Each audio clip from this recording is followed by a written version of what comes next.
এই দেখেন আমি আর একটা জায়গায় নিয়ে আসছি, এত সুন্দর। আমরা যে গাজর খাচ্ছি, গাজর, সেই গাজর খেতে কিন্তু আমি চলে আসছি। দেখেন গাজর গাছগুলো এত ভালো লাগে আপনাদের, দেখেন কত সুন্দর গাজর গাছগুলো, এত সুন্দর। মনে চাচ্ছে গাজর না খেয়ে গাজরের পাতা খেয়ে ফেলি, নাকি ভাই?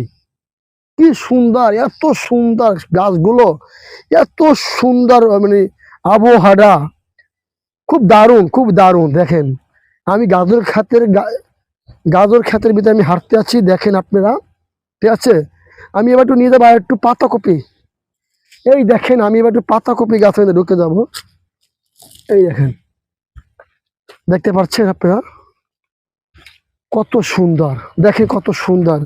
এই ফুলকপি, এই ফুলকপি দেখেন, এই যে কেটে ফেলেছে ফুলকপি, পরবর্তীতে অনেক গাছ, এটা আস্তে আস্তে বড় হবে। এটা হচ্ছে অন্য জাতের একটা ফুলকপি। আমি সেই জায়গায় চলে আসছি, এই জায়গা থেকেই অনেক দূরে দূরে রপ্তানি হয়। আজকে সেই জায়গা বাস্তবে আমি তুলে ধরলাম, যে দেখি একটু আবহাওয়া কি অবস্থা, আমাদের কৃষিজাতটা ভাই বেড়াদা কিভাবে তৈরি করে, কিভাবে মানে উৎপাদন করে। এই জন্য আমি চলে আসছি, খুবই ভালো লাগে। দেখেন দৃশ্যটা, দেখেন কত সুন্দর দৃশ্যটা। মনে চায় যে সারাক্ষণ ঘুরি, সারাক্ষণ। ঠিক আছে, আল্লাহ হাফেজ।